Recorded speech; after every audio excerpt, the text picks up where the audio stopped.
Bismillahirrahmanirrahim. Assalamualaikum warahmatullahi wabarakatuh. Rabbi shrah li sadri wa yassir li amri wahlul 'uqdatam min lisani yafqahu qawli.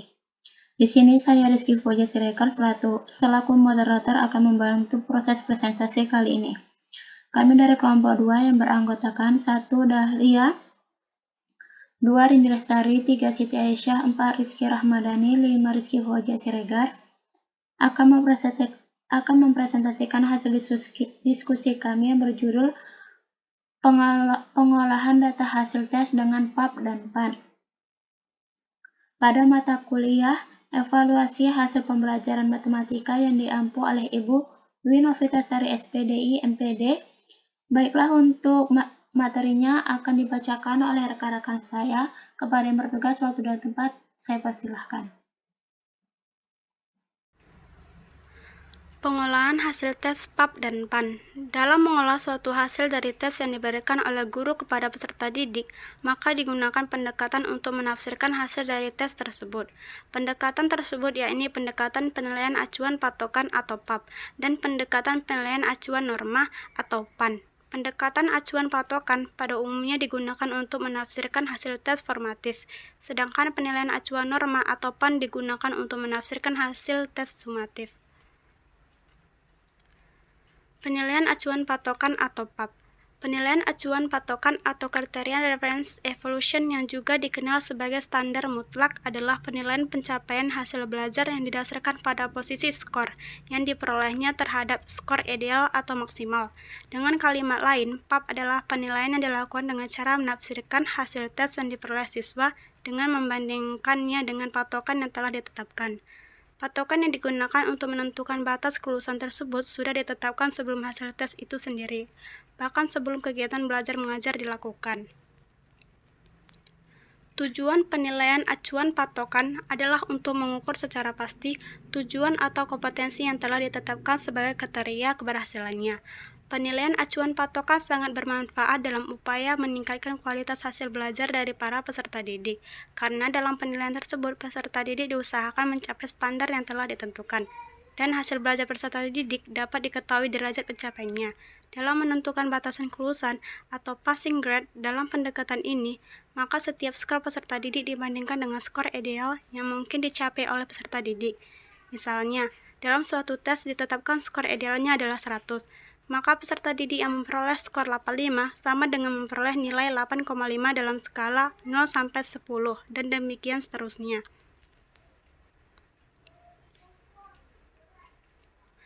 Dalam menafsirkan pendekatan PAP, maka dapat digunakan langkah-langkah sebagai berikut. Misal, skor mentah 57-60, skor standar 10. Skor mentah 51-56, skor standar 9. Skor mentah 45-50, skor standar 8.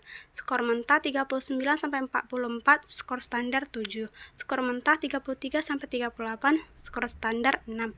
Skor mentah 27-32, skor standar 5. Skor mentah 21-26, skor standar 4. Skor mentah 15-20, skor standar 3. Skor mentah 9-14, skor standar 2. Skor mentah 3-8, skor standar 1. Selanjutnya akan dilanjutkan oleh saudari Rindi Lestari. A. Mencari skor ideal, yaitu skor yang mungkin dicapai oleh peserta didik jika semua soal dapat dijawab dengan betul. B. Mencari rata-rata atau X-bar ideal dengan rumus X-bar ideal sama dengan 1/2 kali skor ideal. C. Mencari simpangan baku atau S ideal dengan rumus S ideal sama dengan 1/3 kali X-bar ideal. Dan D. Menyusun pedoman konversi sesuai dengan kebutuhan. Berdasarkan langkah-langkah di atas, maka cara pengolahannya yakni sebagai berikut. A. Mencari skor ideal, yaitu 60. B. Mencari rata-rata ideal, yaitu 1/2 kali 60 sama dengan 30. C. Mencari simpangan baku ideal, yaitu 1/3 kali 30 sama dengan 10. D. Menyusun pedoman konversi 1 skala 5 untuk nilai A, X bar tambah 1,5 dikali S, sama dengan 30 ditambah 1,5 kali 10 sama dengan 45. Untuk B, X bar tambah 0,5 kali S sama dengan 30 tambah 0,5 kali 10 sama dengan 35. Untuk C, X bar dikurang 0,5 kali S sama dengan 30 kurang 0,5 kali 10 sama dengan 25. Untuk D, X bar kurang 1,5 kali S sama dengan 30 kurang 1,5 kali 10 sama dengan 15. Dan untuk nilai yang di bawah 15 akan mendapat nilai E. Dengan demikian, skor 32 nilainya C, skor 20 nilainya D, skor 35 nilainya C, skor 24 nilainya D, dan skor 17 nilainya D. 2. Skala 10. Untuk 10, X bar tambah 2,25 kali S sama dengan 30 tambah 2,25 kali 10 sama dengan 52,5. Untuk 9, X bar tambah 1,75 dikali S sama dengan 30 tambah 1,75 kali 10 sama dengan 47,5. Untuk 8, X bar tambah 1,25 dikali S sama dengan 30 tambah 1,25 kali 10 sama dengan 42,5. Untuk 7, X bar tambah 0,75 dikali S sama dengan 30 tambah 0,75 dikali 10 sama dengan 37,5.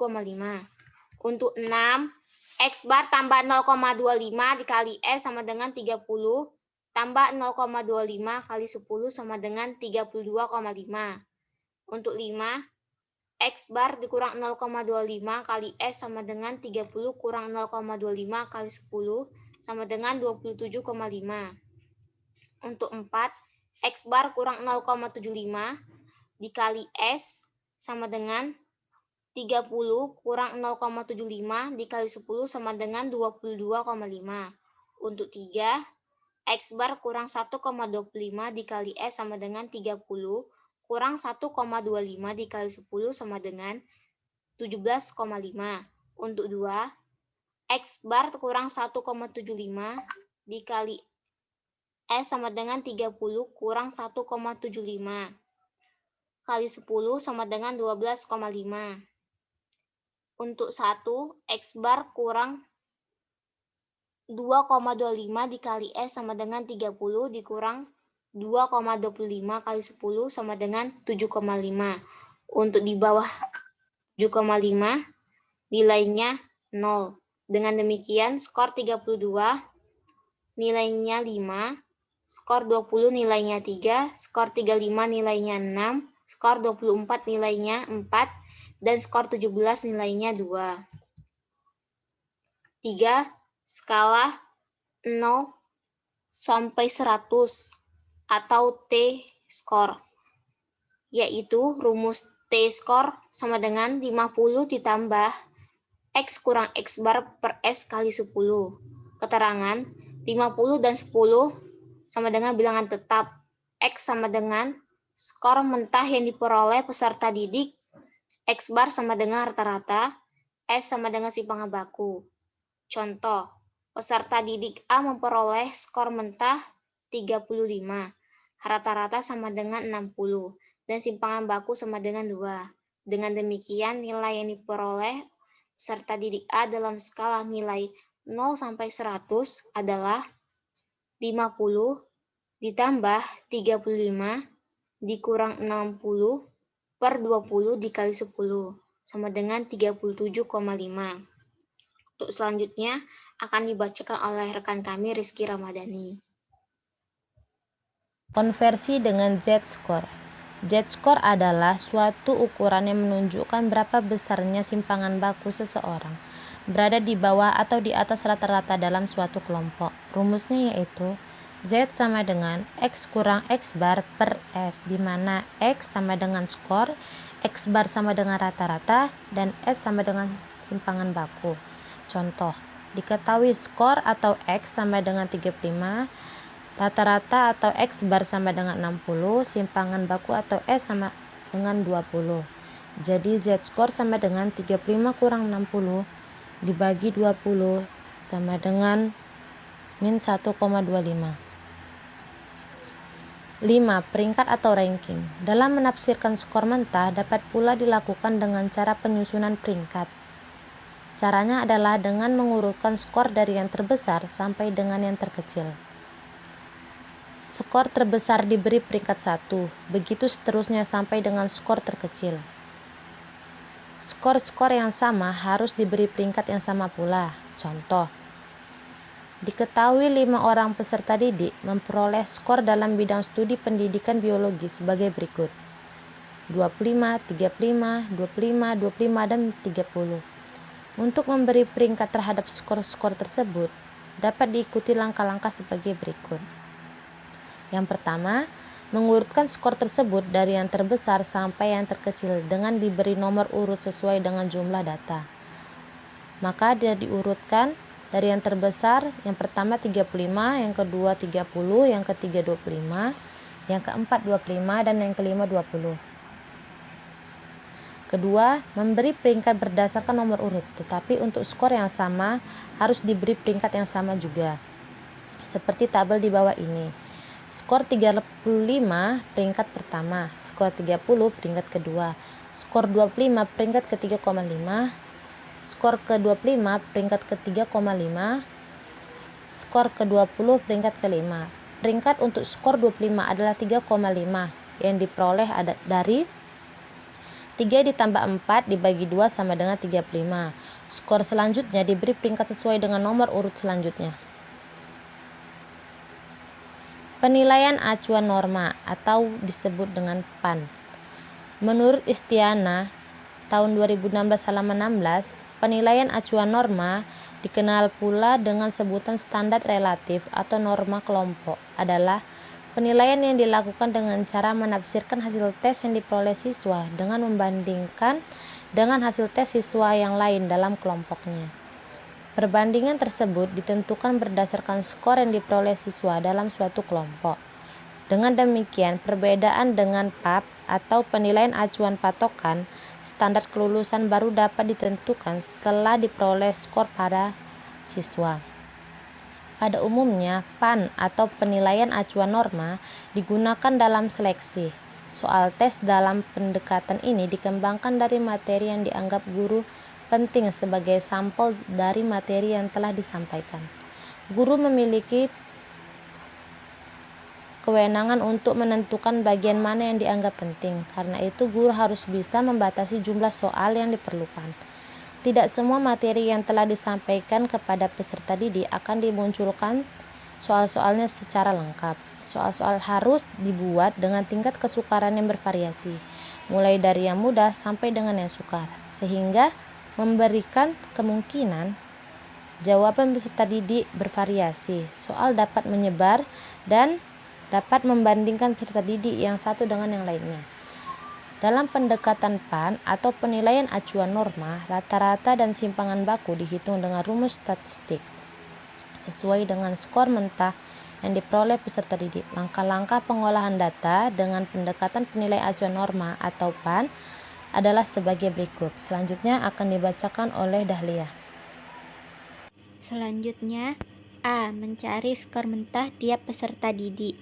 B. Menghitung rata-rata X aktual dengan rumus rata-rata aktual sama dengan MD ditambah sigma FD per N dikali I.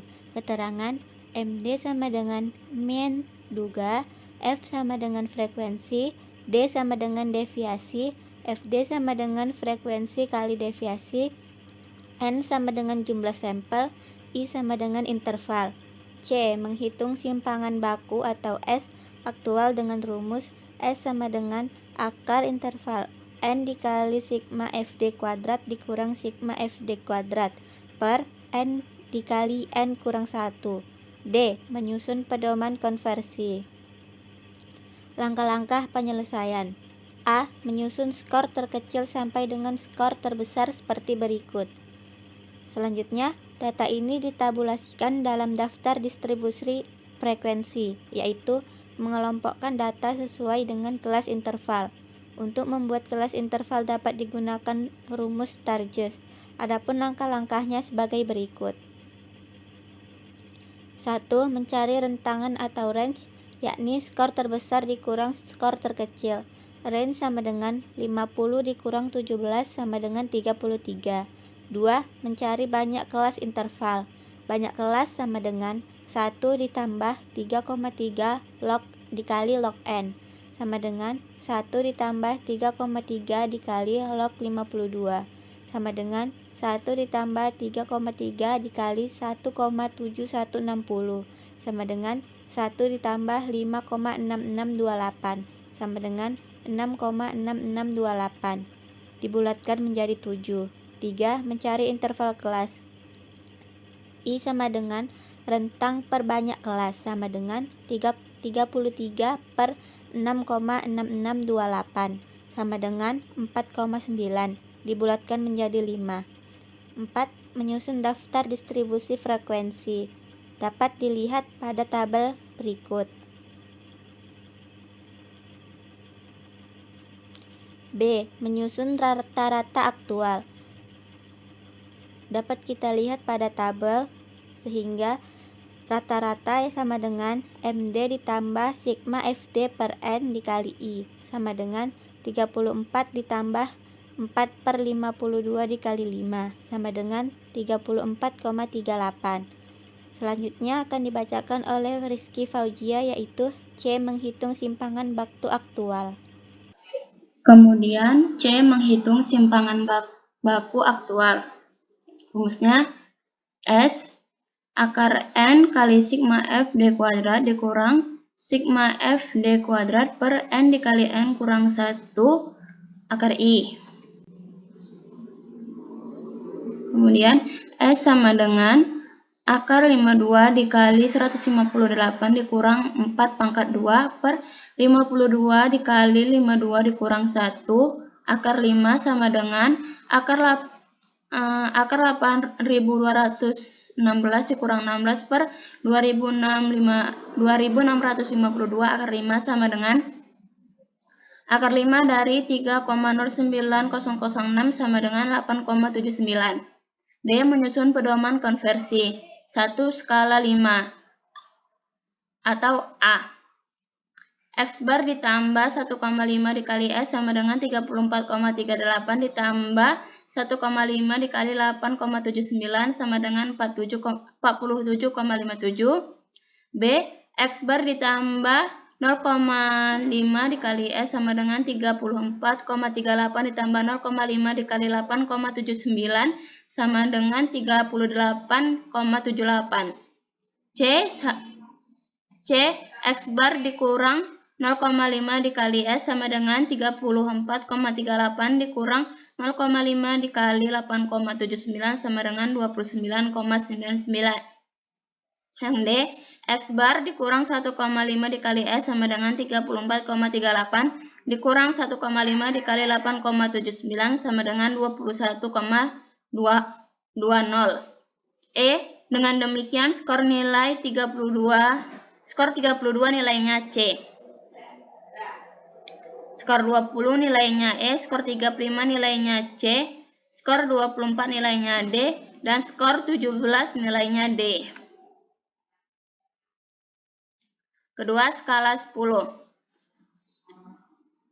Mendapatkan nilai 10, X bar ditambah 2,25 dikali S sama dengan 34,38 ditambah 2,25 dikali 8,79 sama dengan 54,16. Nilai 9, X bar ditambah 1,75 dikali S sama dengan 34,38 ditambah 1,75 dikali 8,79 sama dengan 49,76. Nilai 8, X bar ditambah 1,25 dikali X sama dengan 34,38 ditambah 1,25 dikali 8,79 sama dengan 45 dikali 37. Nilai 7, X bar ditambah 0,75 dikali S sama dengan 34,38 ditambah 0,75 dikali 8,79 sama dengan 40,97. Nilai 6, X bar ditambah 0,25 dikali S ditambah 34,38 ditambah 0,25 dikali 8,79 sama dengan 36,58. Nilai 5, X bar dikurang 0,25 dikali X sama dengan 34,38 dikurang 0,25 dikali 8,79 sama dengan 32,18. Nilai 4, X bar dikurang 0,75 dikali S sama dengan 34,38 dikurang 0,75 dikali 8,79 sama dengan 27,79. Nilai 3, X bar dikurang 1,25 dikali S sama dengan 34,38 dikurang 1,25 dikali 8,79 sama dengan 23,39. Nilai 2, X bar dikurang 1,75 dikali S sama dengan 34,38 dikurang 1,75 dikali 8,79 sama dengan 19. 1. X bar dikurang 2,25 dikali S sama dengan 34,38 dikurang 2,25 dikali 8,79 sama dengan 14,60. Nilai 0. Dengan demikian, skor 32 nilainya 4, skor 20 nilainya 2, skor 35 nilainya 5, skor 24 nilainya 3, dan skor 17 nilainya 1. 3. Skala 0 sampai 100 atau T-score. Rumus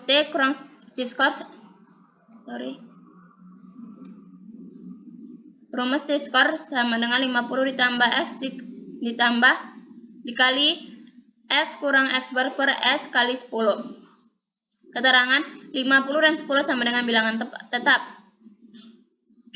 X sama dengan skor mentah yang diperoleh setiap peserta didik, X bar rata-rata, S simpangan baku. Contoh, peserta didik A memperoleh skor mentah 35, rata-rata sama dengan 34,38, dan simpangan baku sama dengan 8,79. Dengan demikian, nilai yang diperoleh peserta didik A dalam skala nilai 0 sampai 100 adalah 50 ditambah 35 dikurang 34,38 per 8,79 dikali 10 sama dengan 50,71. 4. Konversi dengan Z-score. Z-score adalah suatu ukuran yang menunjukkan beberapa besarnya simpangan seseorang berada di bawah atau di atas rata-rata dalam suatu kelompok. Rumus Z sama dengan S kurang X bar per S. Contoh, diketahui skor X sama dengan 35, rata-rata X bar sama dengan 34,38, simpangan baku sama dengan 8,79, jadi Z skor sama dengan 35 dikurang 34,38 per 8,79 sama dengan 0,07. Secara teoretik, pendekatan penilaian terdiri atas dua pendekatan, yakni PAP dan PAN. Akan tetapi, biasanya dalam praktiknya kita dapat menggabungkan pendekatan PAP dan PAN. Pendekatan gabungan digunakan dengan asumsi bahwa kedua pendekatan tersebut masing-masing memiliki kelebihan dan kekurangan. Pedoman konversi yang digunakan dalam PAP dan PAN sama, tapi perbedaannya adalah hanya terletak pada perhitungan rata-rata dan simpangan baku. Sekian hasil presentasi kami hari ini. Jika ada kata yang salah kami mohon maaf. Akhirul kalam, Assalamualaikum warahmatullahi wabarakatuh.